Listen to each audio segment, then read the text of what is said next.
I have a houseplant tour for you guys today, but first we have to get nice and cozy. And for me, that's burning incense because I don't know, I just love the way the smoke dances around the room.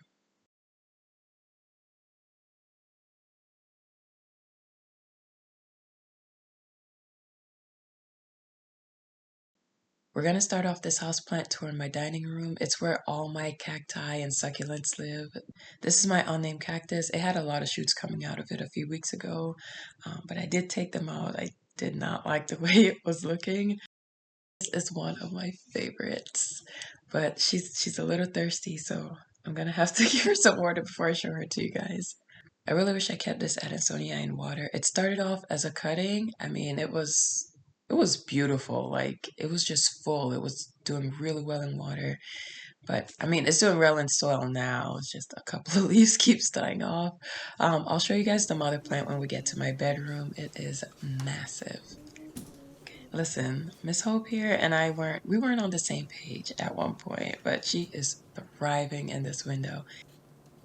If you guys want to see my plants from the beginning, I'll link my first plant tour down below for you guys to check out. That way you could like see the difference in what they look like now. And here is another fave. I'll probably say that for like every plant, to be honest. Just saying. I have a DIY plant pot plant. Ugh, that was a whole tongue twister. I don't know what. I have a DIY plant pot plan for this Hoya when it starts to hang a little bit longer, but it grows so slow. Which I'm not complaining because I've learned to appreciate the slow growers, okay? They happen to be my favorites. Look how pretty this yellow is. I have three moon cacti. I literally wanted one in every color, but self-control kicked in and yeah, I just went with the flow of it. The yellow one grew several buds from being outside all summer. The pink one, my son says looks just like Kirby, and after I saw a Kirby picture, I was like, yeah, definitely can't unsee it now. Let me know what you guys think. Do you see Kirby? This plant is also known as the panda plant or chocolate soldier. It's like this fluffy, it's really soft. I don't know how to explain it. But most importantly, I figured out how to keep it looking healthy, which I'm a little embarrassed to say because all it wanted was to be watered from the bottom. That's honestly all it wanted, and now it's doing really well.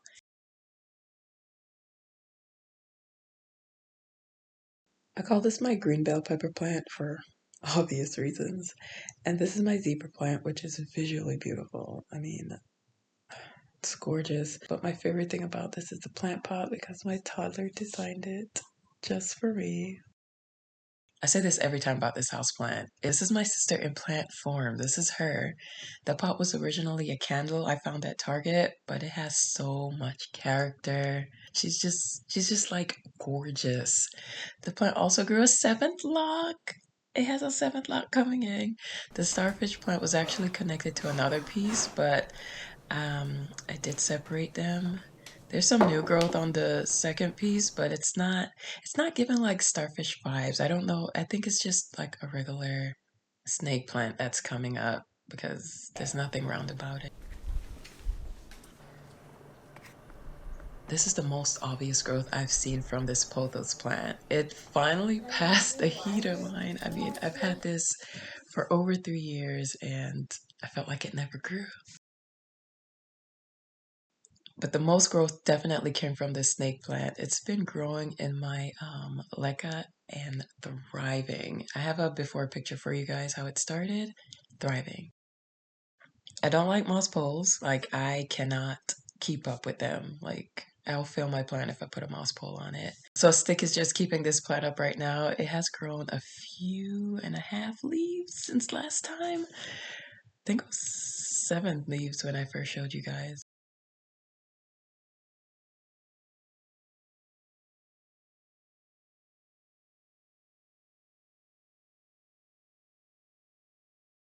So here's my philodendron Brazil. It was a few inches from touching the floor, but I have a puppy, guys, and he refused to just let that happen. He was like, no, sir.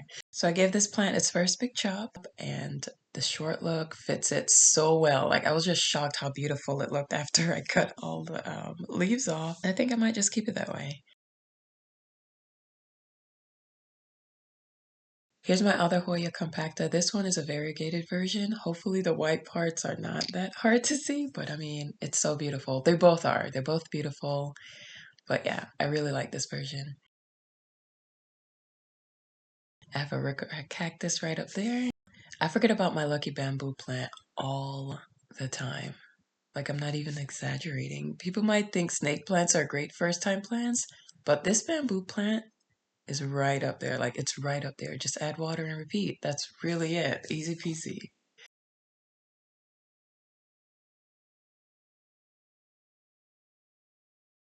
Next up is my Dracaena duramensis. I don't know how to pronounce plant names, so just if I'm pronouncing it wrong, just bear with me. It reminds me of the top of a pineapple. This one is another easy plant in my opinion. Like I sometimes like skip weekly watering and I mean it's still thriving. It's doing really well. I don't know what it is about this philodendron birkin, but the leaves, they're just perfect to me. I've just never seen another plant with this type of leaf. Like the way the lines or the veins just flow on the leaves is beautiful. Here's my stramanthe, which looks packed. I don't like when my plants look packed. I'll have to do something about that. When they start looking like too much, too compact, I do chop away some of the leaves. So I might have to go in and do that with this one. But this is another favorite of mine. The leaves remind me of like watercolor paint. And when it sits in the sunlight, oh my gosh, unbelievably gorgeous. Lay down. Very good boy. Lay down. Down. Down, Ziggy. Down. Down. Ziggy, down. Sit. Sit. I'll like that, please. Ah! Ah! Ziggy! Ow! Ow! Ah! Pet toxic. Pet toxic. Lay down, Ziggy. Come, lay down. Come, Ziggy, lay down. Lay down, Ziggy. Lay down. Boy, I let him know that even. Okay, so now we're gonna move into my living room. I'm not leaving my Lego Bird of Paradise plant out of this houseplant tour. It was my birthday gift last year, and I built it with the boys this year. So I don't know, it just jogs like happy memories, and that's a good feeling. So it lives in my living room.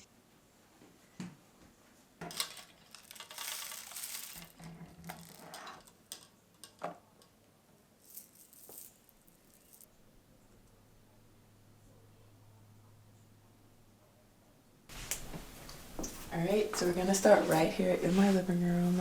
This is my delicious monster. It's a Monstera Deliciosa. Don't know what it translates to, but in my head it's delicious monster. So that's what I call them. It's putting out a new leaf right here. I saw this yesterday. I don't fertilize any of my plants anymore just because of laziness. So I'm really happy when they look healthy and they're growing. And over here in my last plant tour, this was actually in my bedroom because it was just growing beautifully. So it did get longer. Like it's trailing on the floor right now. So we have some vines over here, and this is the result. This is the new growth. It was like right here when I repotted. So this is all new growth just hanging down. And we have another pothos over here. The patterns on here are more like defined versus up here, so I don't know what's going on. Maybe it's the little light that it's receiving, but these are so beautiful. And this is my Mickey Mouse alocasia. This is my most needy plant. It requires like daily watering, but I did repot it recently, and then I noticed these two coming out.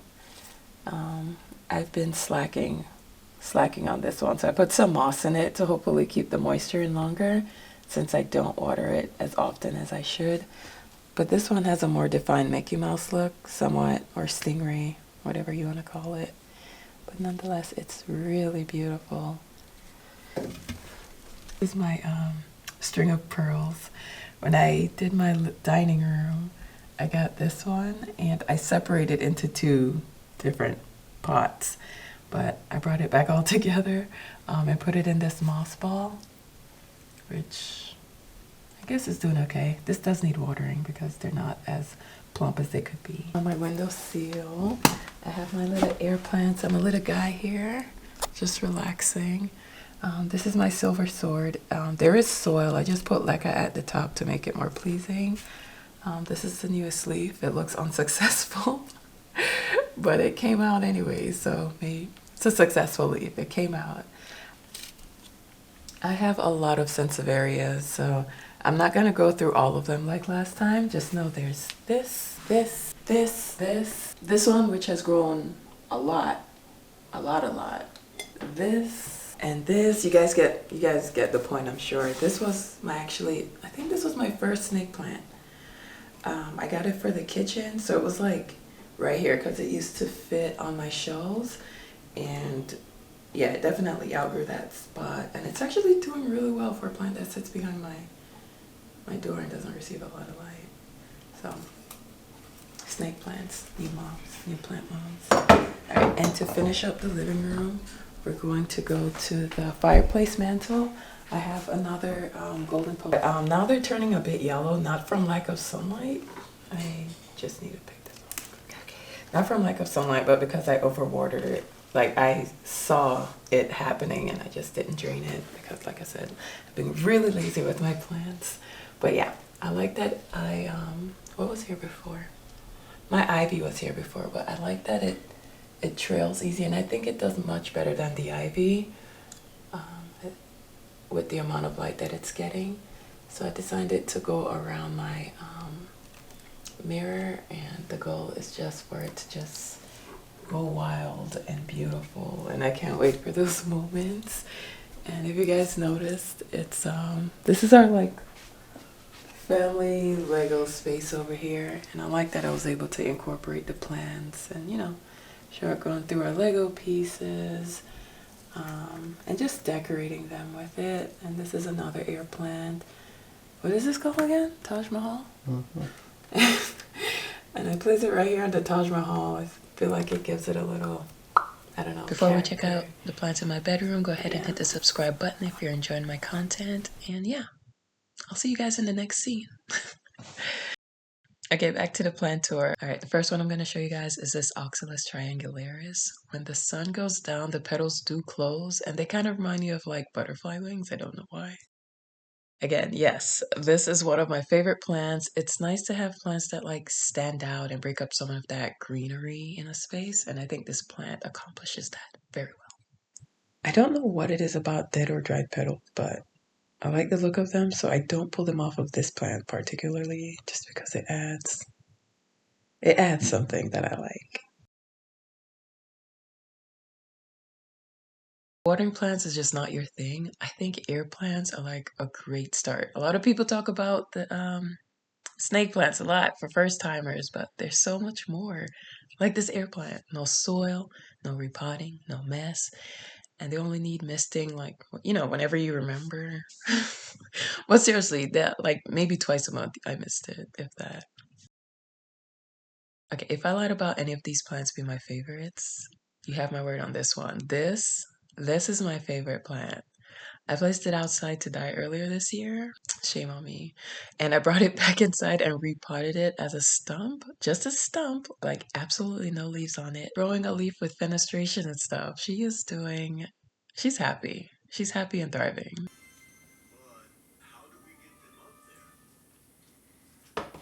This is one of my monsteras that spent all summer outside. If this is what summer looks like on a plant, then they're all going outside next year. Like, this has grown so much. This leaf is like massive compared to my other monsteras. Another easy plant is the ZZ. I also have the Raven ZZ, which is beautiful. Like, it has this beautiful glossy dark leaves.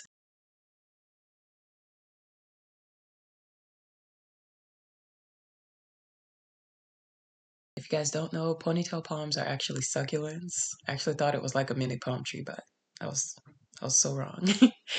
And now the puppy actually never comes near it. Maybe I need more ponytail palms.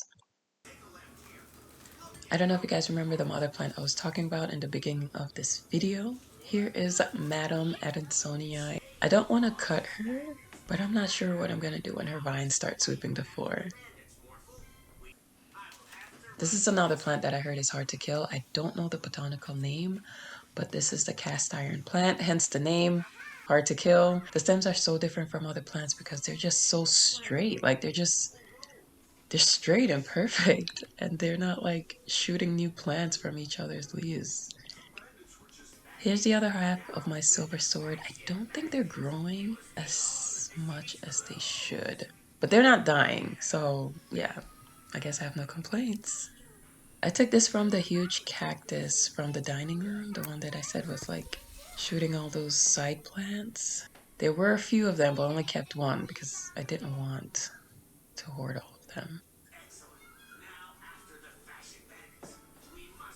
Hanging from my window is my ivy. It's been in my room for a couple weeks now and it is thriving.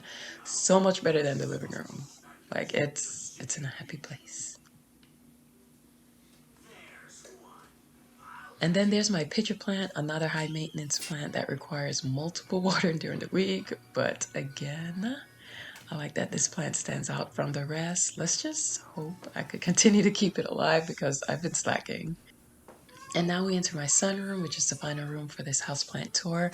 I've been so lazy to move these plants inside. So this is my string of hearts, long, beautiful, but I'm honestly surprised it's still alive. Like, I don't even know how, like, I have no idea at this point that it's still alive.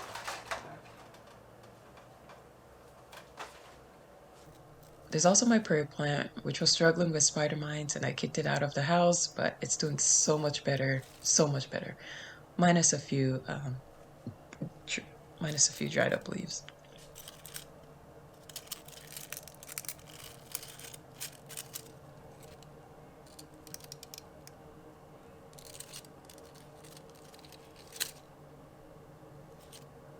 So I have a Discadia snaily battling spider mites at the moment.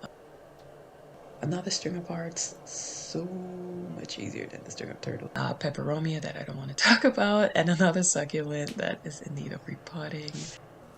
This beauty right here, just look at her, glowing, stunning from every angle, honestly.